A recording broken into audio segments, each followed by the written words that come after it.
A torre norte do castelo de meu pai sempre cheirava a frio e esquecimento. Era onde guardavam as tapeçarias roídas por traças, os móveis quebrados que ninguém se dava ao trabalho de consertar e a filha que ninguém se dava ao trabalho de apresentar. Eu estava sentada no parapeito da janela estreita, observando a comitiva real se aproximar através da névoa da manhã. Estandartes vermelhos e dourados chicoteavam ao vento. Cavalos de guerra bufavam vapor. E à frente deles, uma figura imponente montada em um garanhão negro. Rei Aeric, o lobo conquistador, o homem que unificou o norte com aço e fogo. Eu sabia mais sobre ele do que qualquer pessoa neste castelo. Tinha lido as crônicas de suas campanhas, estudado os mapas que ele redesenhou, memorizado os decretos que ele assinou. Sabia que ele preferia atacar ao amanhecer, que detestava bajuladores e que estava tentando codificar as leis orais dos clãs em um sistema escrito. Eu conhecia a mente dele, mas nunca tinha visto o rosto dele de tão perto. A porta do meu quarto se abriu com um estrondo. Lord Thomas, meu pai, entrou. Ele não olhou para mim, apenas para o vestido que eu usava. Uma túnica simples de lã azul, a melhor que eu tinha. Tire isso, ele ordenou. Desci da janela, o coração afundando. Pai, o rei está chegando. Eu pensei que... Você pensou errado. Você não vai jantar à mesa. Você não vai ser vista. Ele jogou um monte de tecido marrom na minha cama. Vista isso. Peguei o tecido. Era lã grosseira, remendada em 3 lugares diferentes, manchada de fuligem. Roupa de serva. Você quer que eu sirva? Perguntei, a voz tremendo apesar do meu esforço para mantê-la firme. Eu quero que você seja invisível, ele retrucou, os olhos varrendo meu rosto com desgosto mal disfarçado. O rei veio negociar alianças. Ele precisa ver força, prosperidade. E você? Ele gesticulou para mim, para minha magreza, para minhas mãos manchadas de tinta. Você é uma falha, Rebeca. 22 anos e ainda não mudou. Nenhuma vez. Uma loba que não vira loba. Uma defeituosa. A palavra doeu, como sempre doía. Defeituosa. A maldição da minha existência. Eu sou a escriba deste castelo? Argumentei, segurando o vestido de trapos contra o peito. Eu mantenho os registros. Eu conheço a história. Ninguém se importa com história quando o inverno chega e os inimigos atacam. Ele cortou. Vista os trapos. Sirva o vinho. E mantenha a boca fechada. Se o rei perguntar quem você é, diga que é uma órfã que recolhemos por caridade. Não ouse envergonhar minha linhagem admitindo que é minha filha. Ele saiu, batendo a porta. A chave girou na fechadura. Fiquei sozinha com o vestido marrom e a vergonha. Deveria ter chorado. Deveria ter gritado. Mas eu tinha gasto minhas lágrimas anos atrás. Agora, restava apenas uma resignação fria e uma curiosidade teimosa que se recusava a morrer. Vesti os trapos. Eles pinicavam a pele. Amarrei meu cabelo rebelde com um pedaço de corda, deixando algumas mechas soltas caírem sobre o rosto para escondê-lo. Esfreguei um pouco de fuligem da lareira nas bochechas, como camuflagem. Sombra. Sussurrei para o espelho rachado. Seja uma sombra. Mas sombras têm ouvidos. E olhos. E uma mente que se recusava a apagar. A escadaria em espiral parecia interminável. A cada degrau, o som das vozes no grande salão ficava mais alto. Risadas grosseiras, o tilintar de metal, o cheiro de carne assada e vinho forte. Cheguei à cozinha. Ama Marta estava lá, organizando as bandejas com a eficiência de um general. Quando me viu, seus olhos se encheram de tristeza. Oh, minha menina, ela murmurou, ajeitando meu colarinho. Ele não devia fazer isso. Está tudo bem, Marta, menti. Eu gosto de ouvir as conversas. É material para os registros. Ela não acreditou, mas me entregou um jarro de vinho pesado. Mantenha a cabeça baixa, sirva rápido, e se alguém tentar tocar em você, derrube o vinho no colo dele e corra. Sorri fracamente. Conselho anotado. Entrei no grande salão. Era um caos de cores e sons. Estandartes pendurados nas paredes de pedra. Tochas crepitando. Mesas longas cheias de guerreiros comendo com as mãos. Meu pai estava na mesa principal, rindo alto demais, tentando impressionar. Ao lado dele, minhas irmãs, vestidas em seda e veludo, sorriam como bonecas. E no centro da mesa, No lugar de honra, estava ele, Rei Aeric. Ele não estava rindo. Ele não estava comendo. Ele estava observando. Ele parecia deslocado ali, cercado por excesso. Vestia couro simples e peles, sem joias, sem coroa. A única coisa que denotava sua realeza era a aura de poder, contido que emanava dele, fazendo os homens ao redor se encolherem instintivamente. Seus cabelos eram da cor de trigo no inverno, cortados rente. Seu rosto tinha cicatrizes, linhas brancas finas que contavam histórias de sobrevivência. Mas foram os olhos que me prenderam. Âmbar, dourados como mel contra o sol, inteligentes, alertas e entediados. Avancei, mantendo-me nas sombras das colunas. Servi vinho para um general corpulento que nem olhou para mim. Servi para um conselheiro que resmungou algo sobre a safra. Fui me aproximando da mesa principal. Meu pai estava contando uma história sobre uma caçada, exagerando cada detalhe. Aeric ouvia com cortesia gélida, os dedos tamborilando no tampo da mesa. E então, meu pai bradou, eu enfrentei o urso sozinho, com apenas uma faca. Impressionante, Aeric disse, a voz profunda e rouca, como pedras rolando. Considerando que os ursos desta região hibernam no mês em que Lord Thomas diz que caçou. A mesa ficou em silêncio. Meu pai ficou vermelho. Eu mordi o lábio para não rir. Ele sabia. Ele conhecia os ciclos da fauna local. Aproximei-me para servir o vinho dele. Minha mão tremia levemente. O jarro era pesado. Vinho, majestade? Sussurrei, a voz rouca pelo desuso. Ele não olhou para o jarro. Ele olhou para a mão que o segurava, para as manchas de tinta preta nos meus dedos, que nem a fuligem conseguiu esconder. Depois, ele olhou para o meu rosto. Eu tentei desviar o olhar, baixar a cabeça como uma boa serva, mas não consegui. Havia uma atração magnética naqueles olhos dourados. Ele não viu os trapos, não viu a sujeira. Ele viu eu. Tinta, ele disse. Não era uma pergunta. Congelei. Senhor, seus dedos, ele apontou, estão manchados de tinta. Tinta de carvalho e ferro, se não me engano. A que usamos para documentos oficiais. Meu pai interveio rápido. Ah, essa é... A garota ajuda na limpeza da biblioteca. Desastrada, sempre se sujando. Aeric não olhou para meu pai.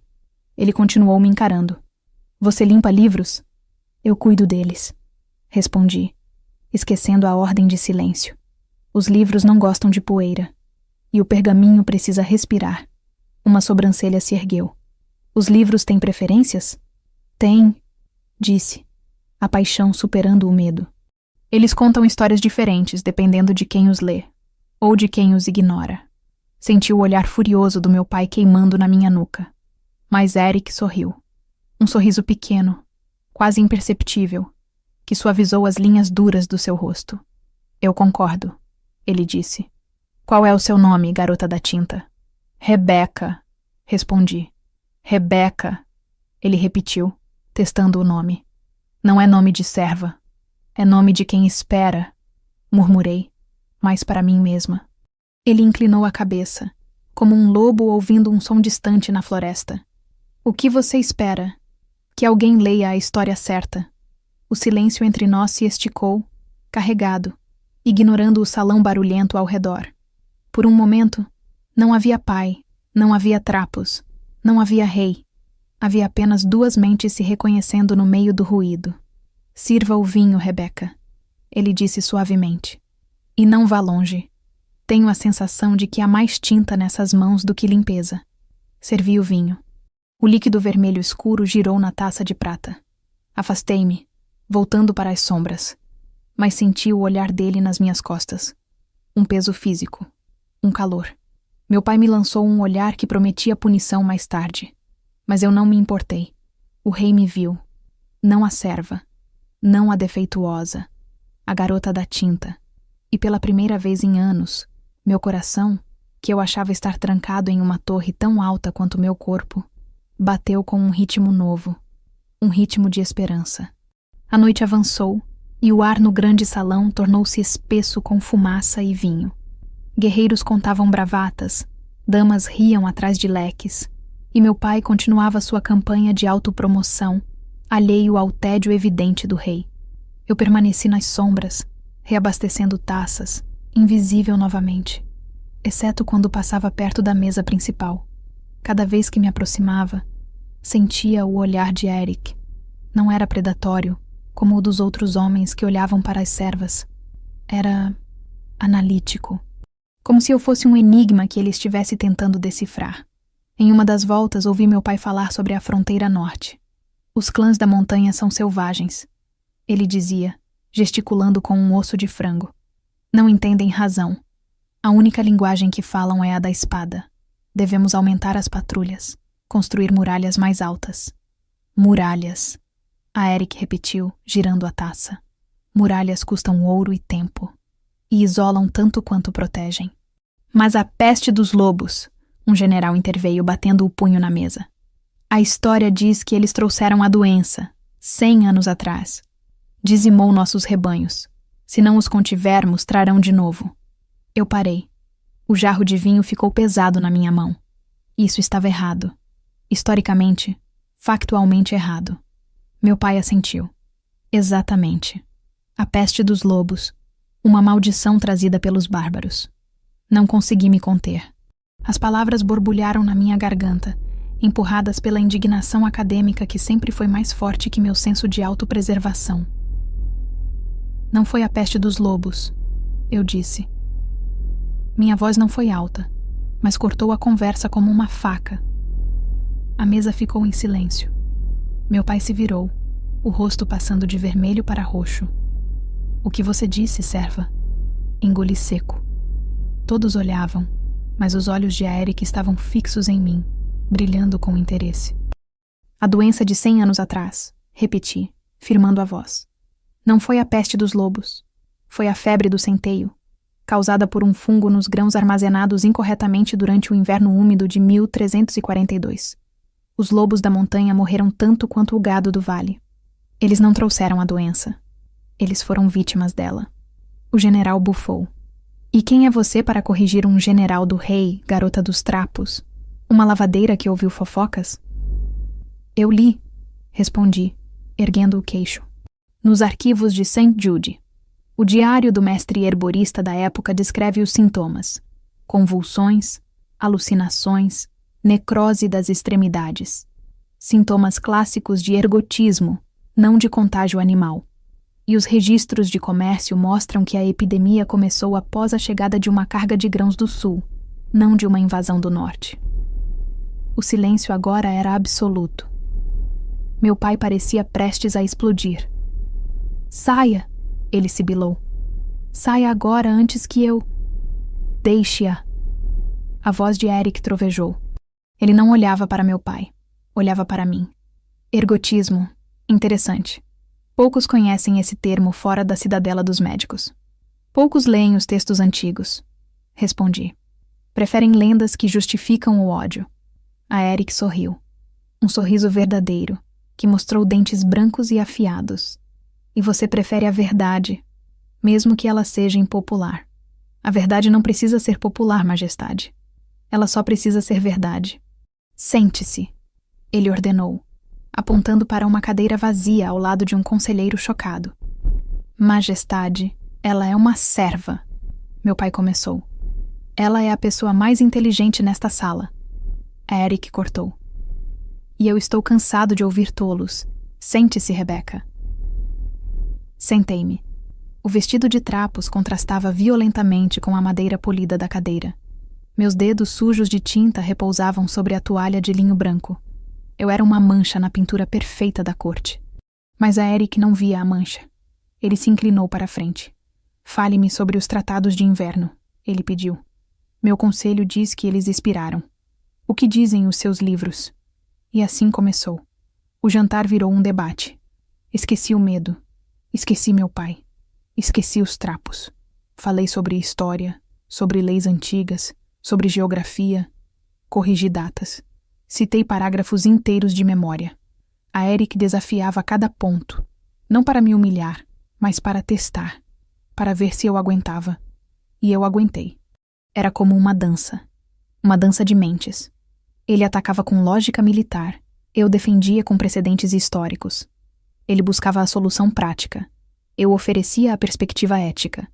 Pela primeira vez na vida, não me senti defeituosa. Me senti afiada, útil, viva. Quando o jantar terminou, meu pai estava lívido, mas impotente diante do interesse óbvio do rei. Quero ver a biblioteca, a Eric anunciou, levantando-se. Dizem que Lord Thomas tem uma coleção rara. Ah, sim, claro, meu pai gaguejou. Embora esteja um pouco desorganizada. Rebecca me guiará, Eric disse. Mas, majestade, ela cuida dos livros, não cuida? Então ela sabe onde estão. Ele estendeu a mão para mim. Não como um rei para uma serva, como um homem para uma igual. Levantei-me e o guiei. A biblioteca era meu santuário e minha prisão. Paredes altas cobertas de estantes até o teto, escadas rolantes, mesas cobertas de mapas e pergaminhos. O cheiro de papel velho e poeira era o perfume da minha alma. A Eric entrou e respirou fundo. Cheira a tempo. Cheira a respostas. Corrigi, acendendo um candelabro. A luz dourada iluminou o rosto dele, suavizando as cicatrizes.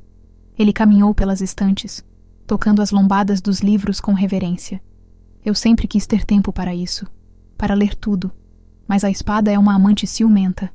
Ela exige minhas mãos. A espada constrói reinos, disse. Os livros os mantêm. Talvez. Ele parou diante de uma mesa onde um mapa antigo estava desenrolado. Este mapa... As fronteiras estão erradas. É de antes da Guerra dos Três Clãs, expliquei aproximando-me. Veja aqui. O rio corria para o leste. Ele foi desviado por magia de terra durante o cerco. Nossos ombros se tocaram. Um choque elétrico, sutil mas inegável, percorreu meu braço. A Eric ficou rígido. Eu prendi a respiração. O vínculo. Não foi uma explosão. Não foi um trovão. Foi calor. Um calor constante, seguro, como chegar em casa depois de uma longa viagem na neve e encontrar a lareira acesa. Ele se virou lentamente. Estávamos tão perto que eu podia ver os flecks dourados em seus olhos âmbar. Podia sentir o calor que emanava dele, cheirando a couro e floresta. Ele olhou para minhas mãos, para a tinta, para a fuligem no meu rosto. Por que ele veste você assim? Ele perguntou, a voz baixa e rouca. Por que ele esconde você? Porque eu não sou o que ele queria, confessei, a vulnerabilidade vazando. Ele queria uma guerreira, uma loba forte para casar com um lorde e aumentar o poder da família. Eu nasci humana demais, sem a mudança, sem as garras. Você não é humana, Eric disse. Ele levantou a mão e, com o polegar, limpou uma mancha de fuligem da minha bochecha. O toque dele era áspero, caloso, mas incrivelmente gentil. Eu sinto o lobo em você, mas ele é diferente, antigo, quieto. É um lobo defeituoso. Não, ele negou veementemente. É um lobo sábio. A força nem sempre ruge, Rebecca. Às vezes, ela sussurra. Às vezes, ela lê. Ele segurou meu rosto entre as mãos. O coração disparou no meu peito, batendo contra as costelas como um pássaro preso. Você é o tesouro mais valioso desta casa, ele murmurou. Não o ouro, não as terras, não o exército. Você, a mente que guarda a verdade. Eu queria chorar. Ninguém nunca tinha me dito isso. Ninguém nunca tinha me olhado como se eu fosse preciosa. Eu sou apenas uma escriba, sussurrei. Você é minha historiadora, ele corrigiu. Se você quiser. O quê? Venha comigo, para a capital. Seja minha historiadora real. Eu preciso de alguém que conheça o passado para me ajudar a construir o futuro. Alguém que não tenha medo de me dizer a verdade. Meu pai nunca permitiria. Seu pai, a Eric disse, um brilho perigoso nos olhos. Não terá escolha. Eu sou o rei. Eu tomo o que o reino precisa. Ele se inclinou, e por um momento insano, pensei que ele ia me beijar. Eu queria. Deus, como eu queria. Queria provar aquele calor, aquela força. Mas um som na porta nos interrompeu. Passos pesados. A Eric se afastou, mas não soltou minha mão. Um guarda entrou, ofegante. Majestade, batedores, mensagem urgente da fronteira. A máscara de rei caiu sobre o rosto de Aeric. O momento de intimidade se estilhaçou, substituído pelo dever. Fale, ele ordenou. Ataque no Passo do Norte. Os clãs rebeldes romperam a linha. Precisamos de reforços imediatamente. Aeric soltou minha mão. O calor se foi, deixando o frio da biblioteca voltar. Preparem os cavalos, ele disse ao guarda. Partimos em 1 hora. Ele se virou para mim. A tristeza em seus olhos era palpável. Eu tenho que ir, ele disse. A guerra não espera por livros. Eu sei, disse, sentindo o vazio abrir no meu peito. Mas isso não acabou, ele prometeu. Eu vou voltar. Ou vou mandar buscar você. Mantenha seus livros prontos, Rebecca. E limpe essa fuligem do rosto. Eu quero ver você quando nos encontrarmos de novo. Ele tocou minha mão uma última vez. Um aperto rápido e forte. E saiu. Fiquei sozinha na biblioteca. O mapa antigo na mesa. O cheiro dele ainda no ar. A promessa dele ecoando nas paredes de pedra. Eu tinha sido vista. Tinha sido ouvida. E agora, tinha sido deixada para trás. Mas algo tinha mudado. Olhei para o meu vestido de trapos. Ele não parecia mais uma sentença. Parecia um disfarce que eu estava prestes a tirar. Eu não era defeituosa. Eu era a historiadora do rei. E eu estaria pronta quando ele chamasse. A partida de Aeric deixou um silêncio no castelo que era mais alto do que qualquer grito. A poeira assentou no pátio onde os cavalos de guerra tinham batido cascos impacientes. E a rotina da Torre Norte voltou a ser a minha única realidade. Mas eu não era a mesma. As palavras dele, você é o tesouro mais valioso desta casa, eram um escudo invisível contra o desprezo do meu pai e o riso cruel das minhas irmãs. Eu passava os dias na biblioteca, não mais escondida, mas preparando-me. Organizei os mapas. Traduzi os textos antigos sobre estratégias de defesa. Escrevi tratados sobre a economia dos grãos e a rota das caravanas. Se ele voltasse, ou se mandasse me buscar, eu não teria apenas minha mente. Eu teria um arsenal de conhecimento. Meu pai tentou me punir pelo espetáculo no jantar. Ele trancou a biblioteca por 2 dias. Eu arrombei a fechadura com um grampo de cabelo e continuei trabalhando à luz de velas roubadas. Ele cortou minhas rações. Ama Marta trazia pão e queijo escondidos sob o avental. Ele tentou me proibir de usar tinta. Eu fiz a minha própria com fuligem e óleo. Nada me parava. A esperança é uma droga perigosa, e eu estava viciada. 2 semanas se passaram. O outono estava virando inverno. O vento uivando nas ameias, trazendo o cheiro de neve e fumaça de longe. Eu estava na janela, observando a estrada vazia, quando vi um cavaleiro solitário. Ele não usava as cores do meu pai. Ele usava o preto e dourado do rei. Meu coração disparou, batendo contra as costelas como um prisioneiro tentando fugir. Corri escada abaixo, ignorando o protocolo, ignorando o vestido de lã cinza que Marta tinha conseguido para mim substituir os trapos. Cheguei ao pátio no momento em que o mensageiro desmontava. Ele estava coberto de lama e exaustão, mas segurava um tubo de couro selado com cera vermelha. O selo do lobo. Meu pai saiu do grande salão, seguido por seus conselheiros. Ele parecia irritado, mas cauteloso. Mensagem do rei Aeric. O cavaleiro anunciou, a voz rouca. Para Lord Thomas. Meu pai pegou o tubo, quebrou o selo e desenrolou o pergaminho. Seus olhos correram pelas linhas. Sua expressão mudou de irritação para choque, e depois para uma fúria vermelha e contida. Isso é um erro. Ele cuspiu. O rei deve ter se confundido. Não há erro, milord. O cavaleiro disse. As ordens são claras. O que diz? Perguntei, dando um passo à frente. Meu pai se virou para mim, amassando o pergaminho. Volte para o seu buraco, Rebecca. Leia. O cavaleiro ordenou, a mão pousando no cabo da espada. Em voz alta, para que a destinatária ouça. Meu pai tremeu de raiva, mas obedeceu. O rei era o rei. Eu, Aeric, primeiro do nome, rei do norte e unificador dos clãs, convoco Rebecca, filha de Thomas, para comparecer ao Conselho dos Clãs na capital de Pedra. Ela é nomeada, por decreto real, historiadora oficial da coroa e conselheira especial. Sua presença é requisitada imediatamente.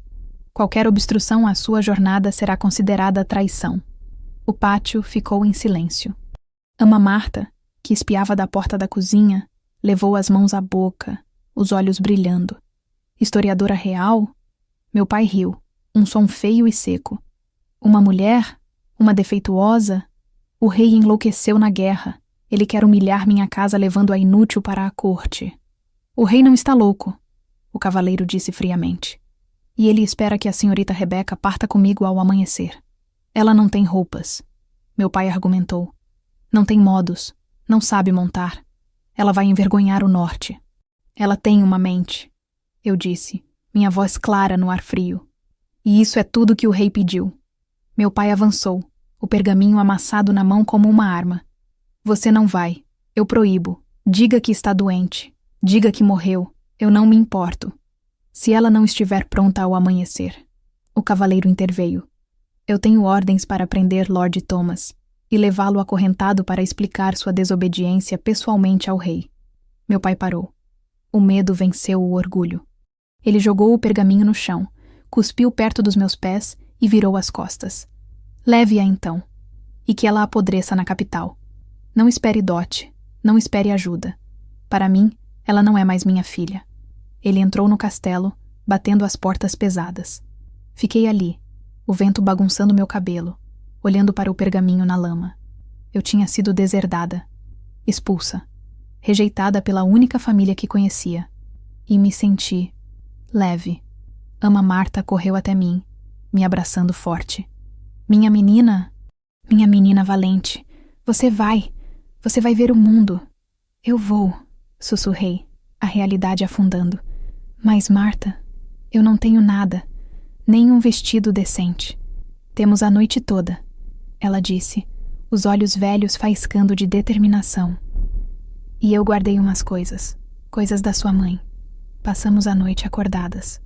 No meu quarto frio, à luz de velas trêmulas, Marta abriu um baú antigo que eu nunca tinha visto. Dentro, havia tecidos. Lã azul escura, da cor do céu noturno. Linho branco. E um manto de viagem forrado de pele, gasto, mas quente. Sua mãe usava isso quando cavalgava, Marta disse, acariciando o manto. Ela era livre, Rebeca. Antes de tudo. Ela queria que você fosse livre também. Costuramos. Cortei o tecido, meus dedos ágeis com a agulha como eram com a pena. Fizemos um vestido simples, prático, sem os babados e rendas das damas da corte, mas digno. Um vestido de trabalho, um vestido de historiadora. Enquanto costurávamos, empacotei meus verdadeiros tesouros, o códice de leis antigas que eu tinha copiado, meus mapas corrigidos, meus frascos de tinta, minhas penas. Ao amanhecer, eu estava pronta. O vestido azul caía bem, destacando a cor estranha dos meus olhos. O manto me protegia do frio. Meu cabelo estava trançado com firmeza, sem fios soltos, preso com um grampo de prata que Marta me deu. A única joia que eu possuía. Desci para o pátio. O cavaleiro me esperava com 2 cavalos, um para ele e uma égua cinzenta para mim. Você sabe montar, senhorita? Ele perguntou cético. Li sobre isso, respondi, engolindo o nervosismo. A teoria é sólida. A prática, veremos. Ele riu, ajudando-me a subir. Segure-se firme. O caminho é longo e a estrada é dura. Olhei para trás, para a torre onde passei minha vida, para a janela estreita do meu quarto, para a biblioteca que eu amava e odiava. Não senti saudade. Senti apenas a urgência de partir, de ir para onde eu era necessária, para onde eu era vista. Vamos, eu disse.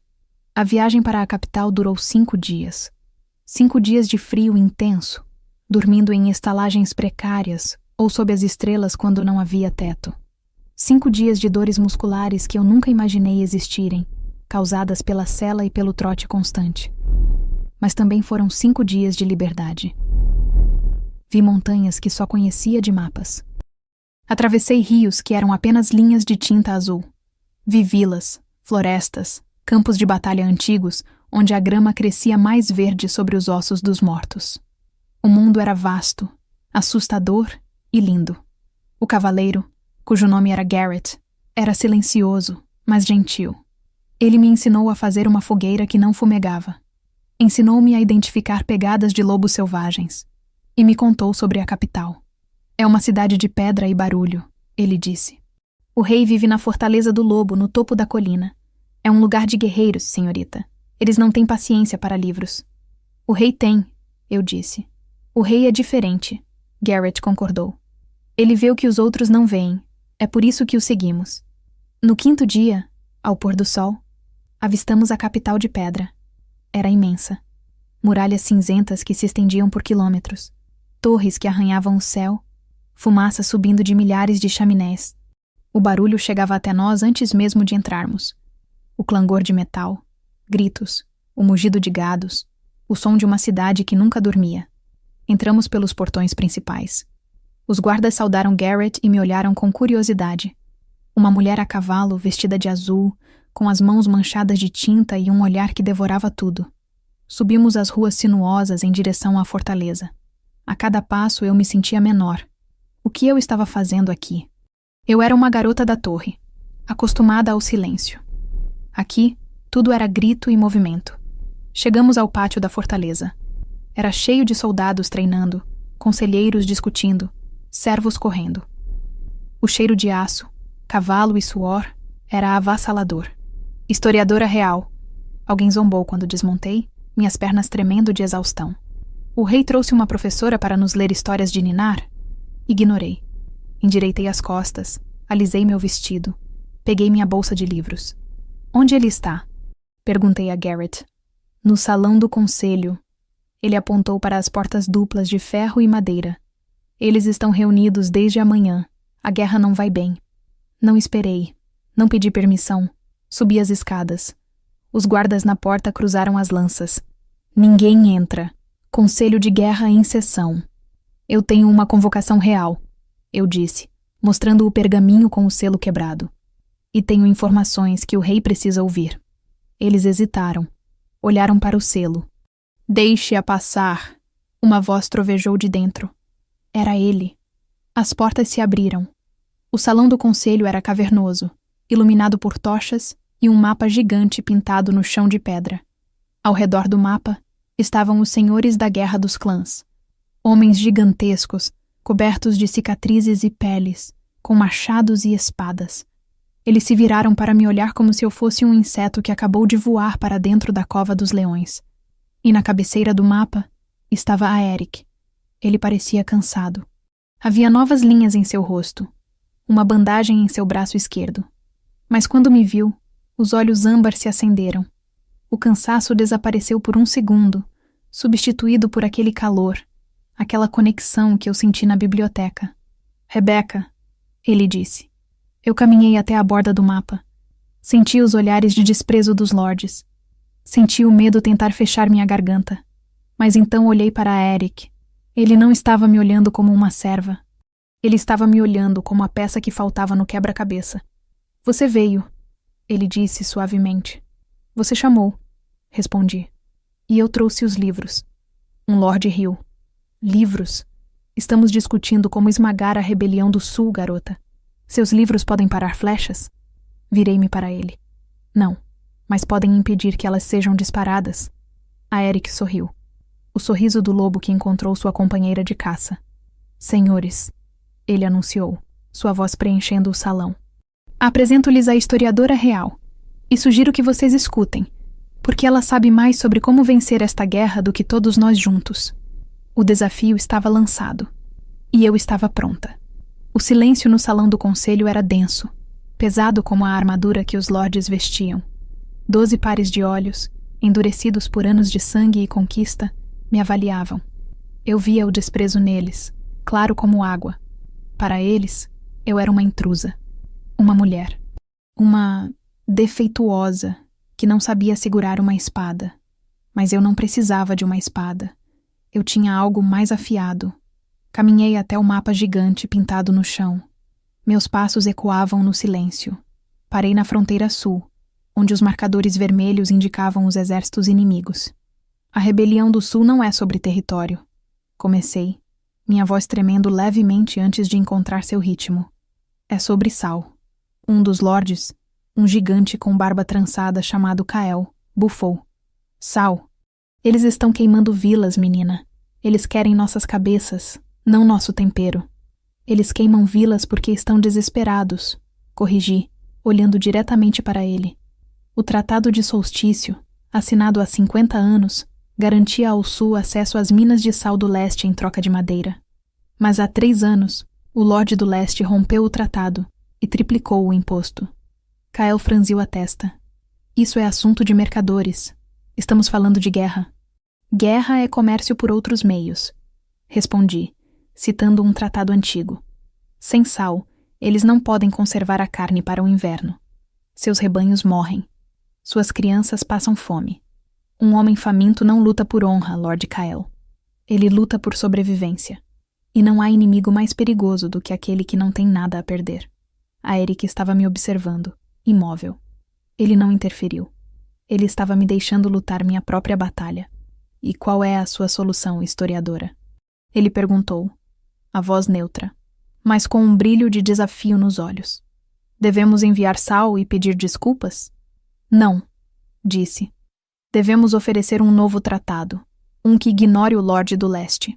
Se abrirmos a rota do Passo Alto, apontei para uma linha tênue no mapa. Podemos fornecer sal diretamente ao sul.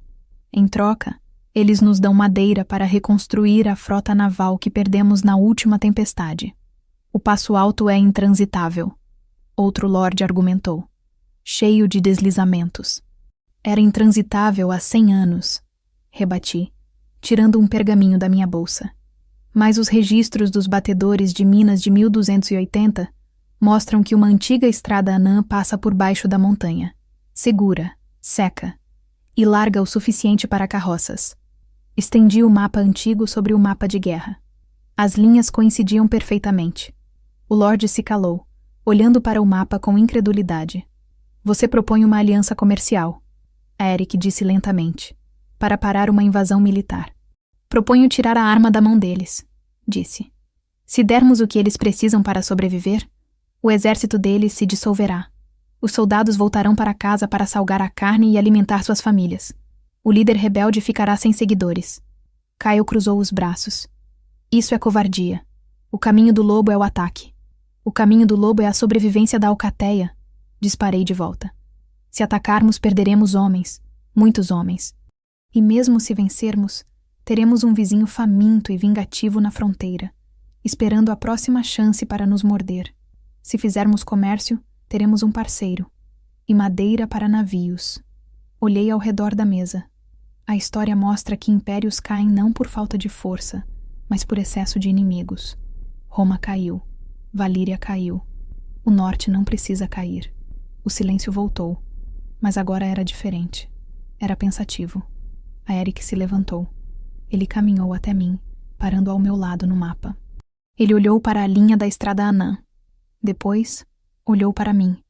Você encontrou isso nos arquivos da sua torre? Sim. E trouxe até aqui, sozinha, atravessando meio reino, para nos dizer que estamos lutando a guerra errada. Alguém precisava dizer. Ele sorriu. E foi um sorriso de orgulho tão intenso que quase me fez perder o equilíbrio. Ele se virou para os lordes. Ela está certa, ele disse. Kael, prepare uma embaixada. Vamos oferecer o sal. Se eles recusarem, lutaremos. Mas vamos oferecer a vida primeiro. Kael hesitou. Depois assentiu, relutante, mas respeitoso. Como o rei ordena. Eric tocou meu ombro. Reunião encerrada. A historiadora e eu temos detalhes a discutir. Os lordes saíram murmurando. Alguns ainda me olhavam com desconfiança, mas o desprezo tinha desaparecido. Eu tinha ganhado meu lugar na mesa.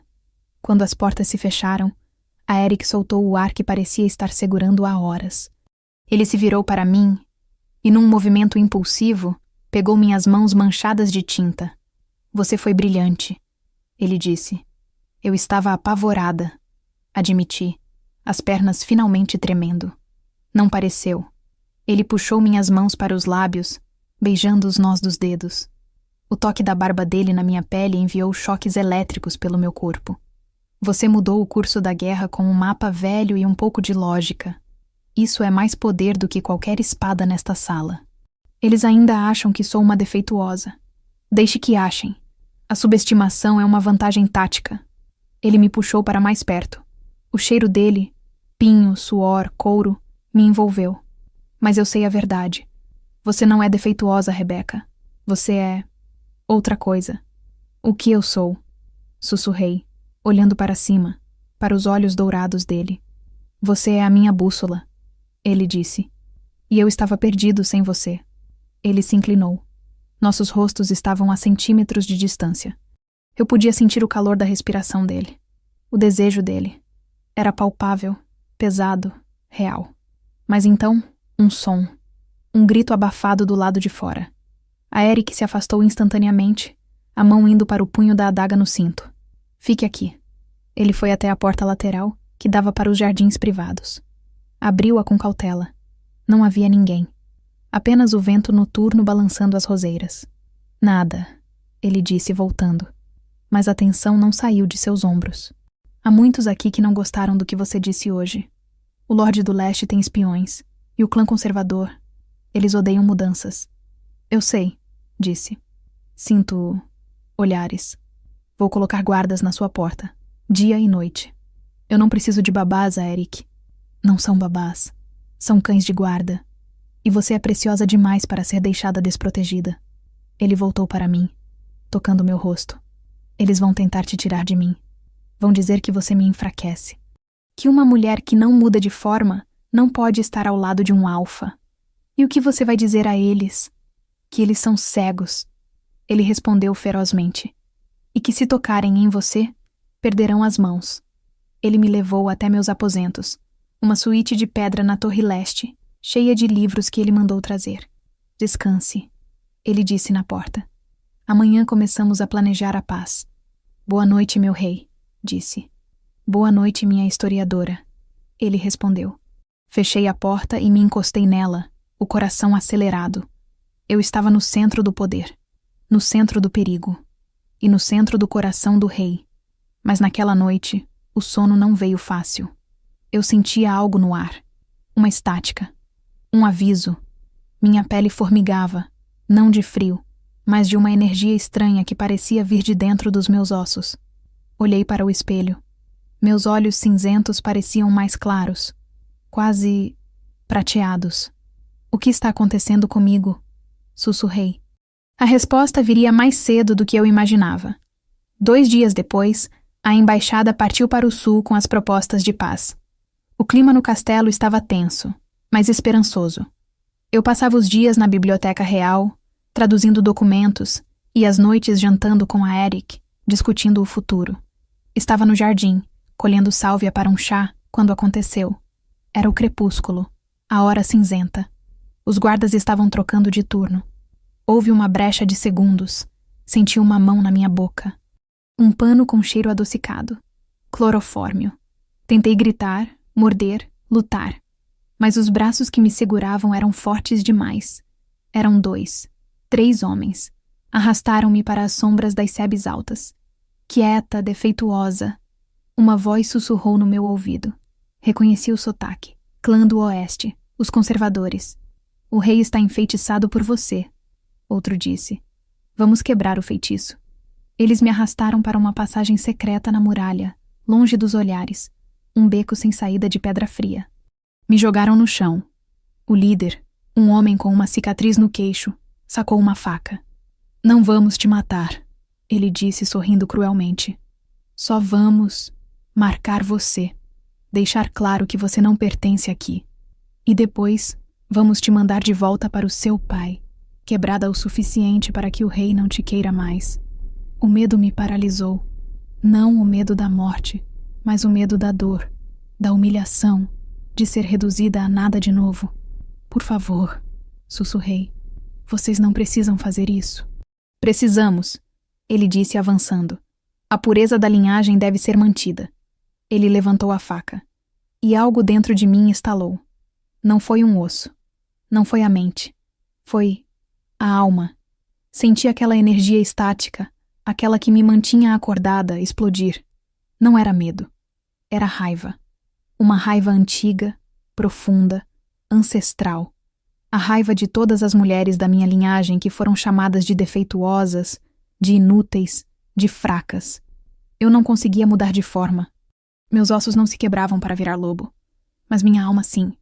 Fechei os olhos e gritei. Mas não saiu som humano. Saiu um uivo. Não da minha garganta, de todo o meu ser.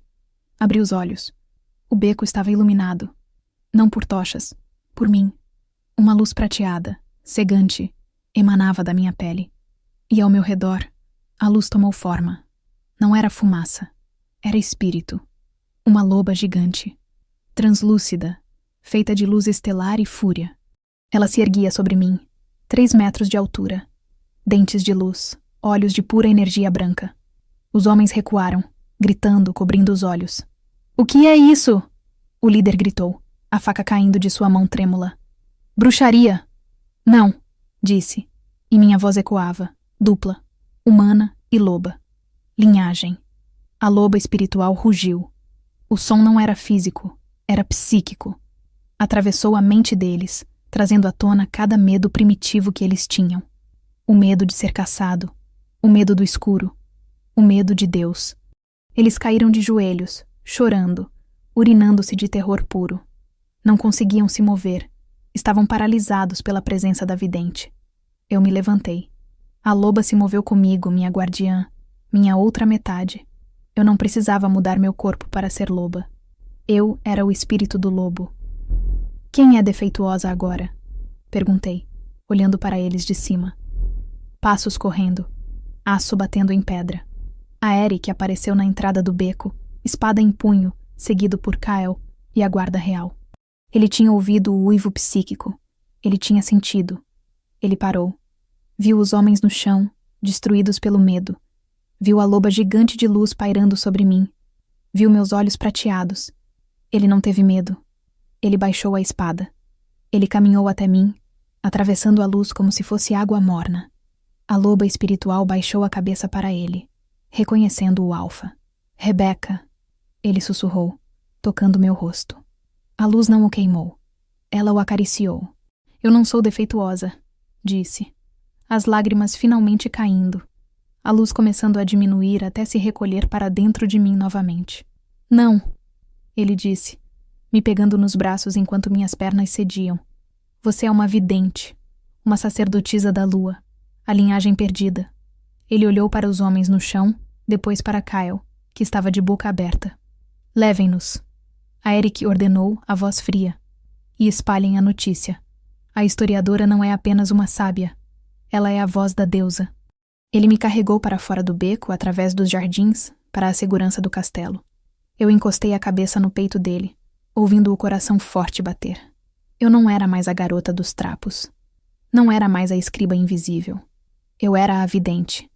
E o reino inteiro estava prestes a saber. A luz prateada que explodiu no beco não desapareceu imediatamente. Ela pairava no ar como poeira de estrelas, grudando na pedra fria, na pele dos agressores paralisados e nas minhas próprias mãos trêmulas. A Eric me segurava contra o peito, a espada ainda na mão, mas baixada. O coração dele batia tão forte que eu podia sentir através da cota de malha. Não era o ritmo de um guerreiro em batalha. Era o ritmo de um homem que sentiu o terror da perda. "Eles a tocaram?" ele perguntou, a voz rouca, os olhos varrendo meu corpo em busca de sangue. "Não", sussurrei, a exaustão subindo pelas minhas pernas, agora que a adrenalina da loba espiritual diminuía. "Eles tentaram, mas a luz..." "Eu vi", ele disse. Ele olhou para os 3 homens encolhidos no chão, chorando silenciosamente, os olhos fixos no vazio, quebrados não por aço, mas por uma visão que suas mentes pequenas não conseguiam processar. "Você os quebrou sem levantar um dedo." Kael e a guarda chegaram, as botas batendo nas pedras. Eles pararam abruptamente ao ver a cena. Os guerreiros brutais do norte, que riam da morte, olharam para o brilho residual na minha pele e recuaram um passo. Sinais sagrados foram feitos. "Bruxaria?" Kyle perguntou, a mão no cabo do machado, desconfiado. "Não." A Eric rosnou, girando para encarar seus homens, protegendo-me com o corpo. "Herança. Vocês conhecem as lendas, a linhagem da vidente, a voz da lua." Kael empalideceu. Mas isso é a história de Ninar. Elas morreram. Uma sobreviveu, a Eric declarou. Levem esses traidores para as celas negras. E se alguém perguntar o que aconteceu aqui, digam que a historiadora julgou seus inimigos. Ele me pegou no colo. Eu queria protestar, dizer que podia andar, mas minhas pernas eram água. A projeção espiritual tinha drenado minha energia vital. Vou sujar sua túnica, murmurei, apoiando a cabeça no ombro dele. Estou coberta de poeira do beco. Você pode sujar o reino inteiro, ele respondeu, beijando o topo da minha cabeça. Desde que esteja viva, fui levada para os aposentos reais. Não para a enfermaria, onde haveria fofocas, mas para o santuário de Aeric. Ama Marta foi chamada. Quando ela entrou e me viu pálida, mas brilhando com aquela estranha luminescência residual, ela não fez perguntas. Ela sabia. Ela sempre soube. O chá de raiz de ferro, ela disse, abrindo sua bolsa de remédios com mãos eficientes. Ela precisa ancorar. O espírito foi longe demais. Enquanto Marta preparava o chá na lareira, Eric andava de um lado para o outro. Ele tinha tirado as armaduras, mas a tensão não saía dele. Foi o clã do Oeste, ele disse, a voz fria. Reconheci as insígnias nos cintos deles. Conservadores. Eles acham que livros enfraquecem o sangue. Eles tinham medo, eu disse, aceitando a xícara fumegante de Marta. O gosto era terroso e forte, mas clareou minha mente instantaneamente. Eles disseram que iriam me marcar, para que você não me quisesse mais. A Eric parou. O som que saiu da garganta dele foi puro lobo. Ele agarrou a borda da mesa de carvalho e apertou até a madeira estalar. Eles queriam te desfigurar, para provar que sou apenas carne, que sou defeituosa. Olhei para minhas mãos, mas eles provaram o contrário. Eles acordaram o que estava dormindo. A Eric veio até a cama. Ele se sentou, pegando minhas mãos entre as dele. Você sabia que podia fazer aquilo? Não. Eu sempre senti coisas, intuições, formigamentos, mas aquilo... Fechei os olhos, lembrando da sensação da loba de luz saindo de mim. Foi como se eu fosse um vaso quebrando e a luz saísse. Eu não me transformei em lobo, a Eric. Eu me tornei a ideia do lobo. O medo deles, a reverência deles. Você é uma vidente, ele disse, a certeza assentando nele. A última de sua espécie. Isso muda tudo, Rebecca. Não é apenas política agora. É religião. É mito. Eles vão me temer, sussurrei. Vão dizer que sou um monstro. Não, ele disse ferozmente. Eles vão ver o que eu vejo. O milagre. Uma batida na porta. Kyle.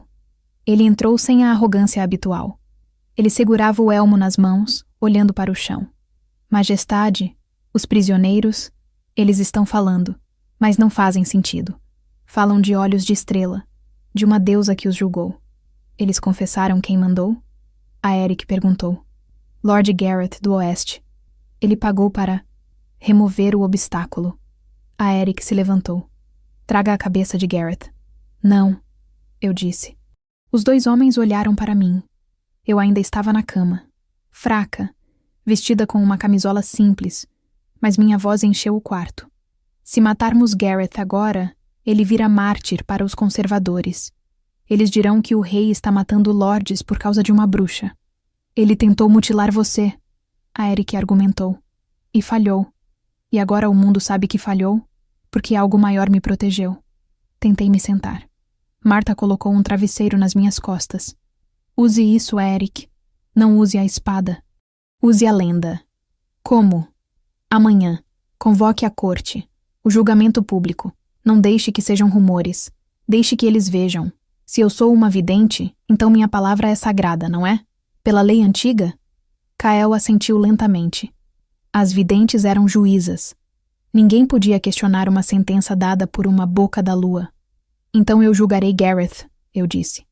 E mostrarei a eles que a defeituosa tem mais poder no dedo mindinho do que eles têm em todos os seus exércitos. A Eric me olhou com um misto de preocupação e admiração absoluta. Você é perigosa, minha historiadora. Eu aprendi com o lobo conquistador. Sorri, embora estivesse exausta. A noite caiu sobre a capital, mas ninguém dormia. As luzes nas janelas da cidade baixa brilhavam como estrelas nervosas. Os rumores corriam pelas ruas de pedra. A historiadora brilha. A historiadora tem um lobo fantasma. A Eric ficou comigo. Ele dispensou os guardas da porta do quarto e puxou uma cadeira para o lado da cabeceira. Você deveria dormir, ele disse, tocando minha testa para verificar se havia febre. Amanhã será um teatro difícil. Não consigo dormir. Minha mente está zumbindo, cheia de vozes. Vozes do passado, do futuro, fragmentos. Acho que o despertar abriu portas que não consigo fechar. Ele segurou minha mão. Concentre-se na minha voz, no meu toque. Eu sou sua âncora. Olhei para ele, para as cicatrizes, para os olhos dourados que me viam quando eu era invisível. Ah, Eric, comecei, a insegurança da garota dos trapos voltando por um momento. Se eu me tornar isso, essa coisa lendária, assustadora, você ainda vai me querer? Ou vou virar uma estátua no seu templo? Ele se inclinou, o rosto a centímetros do meu. Eu não me apaixonei pela lenda, Rebecca. Eu me apaixonei pela garota que discutiu sobre fungos de centeio no meio de um banquete de guerra. Eu me apaixonei pela mente que leu meus livros, pela teimosia. Ele beijou a palma da minha mão, bem no centro, onde a energia tinha saído. Você pode brilhar como uma estrela ou vestir trapos de novo. Você pode ser vidente ou escriba, desde que seja minha. O vínculo entre nós, aquele calor confortável de lareira, se expandiu. Agora tinha uma nova textura. Eletricidade, magia, destino. Eu sou sua, prometi. Ele apagou a vela. No escuro, minha pele ainda tinha um brilho muito tênue, prateado. Amanhã, ele sussurrou no escuro. Nós mudamos o mundo. Mas hoje você descansa. Fechei os olhos, a mão dele na minha. E pela primeira vez, as vozes na minha cabeça se acalmaram. A vidente dormiu. E sonhou não com profecias, mas com um vestido azul e um rei que lia livros. A manhã seguinte não trouxe sol. Trouxe uma luz branca e difusa, como se o mundo estivesse envolto em pérola. O grande salão estava mais cheio do que no dia da guerra. Lordes, embaixadores, servos, soldados, até mesmo mercadores da cidade baixa tinham conseguido entrar, atraídos pela história impossível da mulher que brilhava. Eu vesti o azul novamente. Ama Marta tentou me oferecer sedas que encontrou nos baús da falecida rainha-mãe, mas recusei. Eu sou a historiadora, disse, alisando a lã simples. Minha autoridade não vem das roupas. Prendi o cabelo com o grampo de prata. A única concessão foi deixar as mangas arregaçadas, revelando a pele pálida dos meus braços, onde, sob a luz certa, ainda se podia ver o traço sutil de veias prateadas. A Eric me esperava. Ele não estava sentado no trono. Ele estava de pé, na base dos degraus, como um guardião esperando o tesouro que deveria proteger. Quando entrei, o silêncio caiu. Mas não foi o silêncio de desprezo de meses atrás. Foi o silêncio de temor reverente. Caminhei pelo corredor central. Senti os olhares. Vi Lord Kyle fazer uma reverência sutil. Vi os conspiradores do oeste, incluindo Lord Garrett, que tinha sido arrastado de sua cama na noite anterior, acorrentados e pálidos. Subi os degraus. A Eric pegou minha mão e nos viramos para a multidão. Ontem. A Eric começou, sua voz profunda preenchendo cada canto do salão. Homens tentaram destruir o que não compreendiam. Eles atacaram nas sombras como covardes, mas encontraram a luz. Ele olhou para Garrett. Lord Garrett pagou para silenciar a historiadora. Ele disse que ela era fraca, defeituosa, uma mancha na linhagem do norte. A Eric apertou minha mão. Rebecca, filha de Thomas, não é defeituosa. Ela é a herdeira da linhagem da vidente. A voz que foi silenciada séculos atrás, mas que nunca morreu. Um suspiro coletivo percorreu a multidão. A palavra vidente tinha peso de mito. A lei antiga, continuei, minha voz projetada sem esforço, diz que quem atenta contra uma boca da lua comete sacrilégio. A pena é a morte pela fogueira. Garrett começou a chorar. Misericórdia, eu não sabia. Pensei que fosse apenas uma escriba. Apenas uma escriba, repeti, descendo um degrau para ficar mais perto dele. Como se isso tornasse o crime menor. Você tentou destruir uma mente porque ela te assustava. Você tentou apagar a história porque ela não contava a sua versão. Ergui a mão. A luz prateada respondeu, suave, circulando meus dedos como anéis de fumaça. A multidão recuou, fascinada e aterrorizada. Mas eu não sou um carrasco, disse. Sou uma guardiã, e a história nos ensina que mártires alimentam revoluções. Se eu te queimar, seus filhos me odiarão. Seus netos buscarão vingança, e o ciclo de sangue continuará. A luz se apagou. Fiquei apenas eu, mulher, humana. Lord Gareth, sua sentença é o esquecimento. Você perderá seu título. Suas terras passarão para seu filho mais novo, que estuda na cidadela e não compartilha seu ódio. Você viverá em um mosteiro no sul, copiando livros de história até entender o valor das palavras que tentou calar. Gareth olhou para mim, atordoado. Ele esperava fogo. Recebeu tinta. Levem-no, Eric ordenou. Quando as portas se fecharam atrás do Lorde exilado, Eric se virou para mim. Ele não parecia um rei naquele momento. Parecia um homem apaixonado. Você reescreveu a lei, ele disse, baixo o suficiente apenas para nós. A lei evolui, respondi. Como nós. Ele sorriu. Então, ele se ajoelhou. Ali, no meio do grande salão, diante de todo o reino. O choque foi sísmico. Rebecca, ele disse, tirando uma caixa do bolso. Não era veludo. Era madeira simples, polida pelo tempo. Eu não tenho anéis de videntes. Não tenho joias que brilhem mais que você. Mas tenho isso. Ele abriu a caixa. Dentro havia uma pena. Não uma pena comum. Uma pena de falcão, com a ponta banhada em ouro. E um anel de sinete, pesado, com o lobo do norte gravado. Case comigo, ele pediu. Não para ser minha rainha decorativa, mas para ser minha voz, minha consciência, minha parceira em todas as histórias que ainda vamos escrever. Olhei para a pena, para o anel, para o homem que entendeu que o meu poder não estava na espada, mas na palavra. A Eric, disse, ajoelhando-me também, ficando na altura dele, olho no olho. Eu aceito, mas com uma condição. Diga, nossa cerimônia não será aqui, será onde nos encontramos de verdade. Ele entendeu imediatamente. O sorriso dele iluminou o salão mais do que qualquer tocha. Na biblioteca. O casamento foi pequeno. Apenas Kael, Martha, Garrett e o velho arquivista do castelo. Fizemos nossos votos entre as estantes de livros. O cheiro de papel velho e couro era nosso incenso. A luz vinha de candelabros colocados sobre mesas de mapas. Não usamos coroas. Usamos palavras. Eu, Eric, prometo proteger sua mente tanto quanto seu corpo, ele disse, colocando o anel no meu dedo. Prometo ouvir antes de agir. Prometo que seu tinteiro nunca secará. Eu, Rebecca, prometo guardar sua história. Respondi, segurando as mãos dele. Prometo ser a luz no seu inverno. Prometo que você nunca terá que carregar o peso do mundo sozinho. O arquivista nos declarou unidos. Pela tinta e pelo sangue. Pelo lobo e pela lua. A Eric me beijou. E naquele beijo, senti a resposta de todas as perguntas que fiz nos meus anos de solidão na torre. Eu não era defeituosa. Eu era a metade que faltava. Algum tempo depois, meu pai morreu no inverno seguinte. Fui ao funeral dele. Não chorei, mas coloquei uma flor de sálvia em seu túmulo. O perdão é uma escolha que fazemos por nós mesmos, não pelos outros. O reino mudou. Devagar, como as estações, mas mudou. A guerra com o sul nunca aconteceu.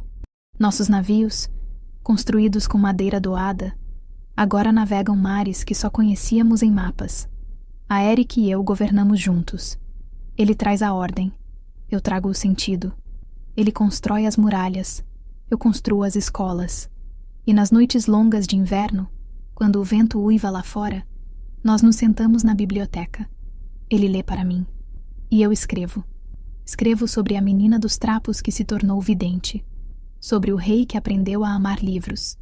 Sobre como o conhecimento, no final, foi a magia mais forte de todas. Dizem que contos de fadas terminam em casamento. O nosso começou ali. E cada página virada é uma nova aventura. Porque eu descobri o segredo. Não somos personagens em uma história escrita por outros. Somos os autores. e a nossa história é eterna. Obrigada por estar aqui e por acompanhar mais uma história. Espero de verdade que você tenha gostado. Se quiser, deixe seu comentário. Adoro ler o que vocês sentem e pensam depois de cada episódio. Não se esqueça de se inscrever no canal e deixar seu like. E para quem quiser estar mais pertinho do canal, o Clube de Membros oferece conteúdos extras, como acesso antecipado às histórias, episódios exclusivos e alguns benefícios especiais. Para conferir, é só clicar no botão Seja Membro abaixo. Obrigada pelo carinho e até a próxima história.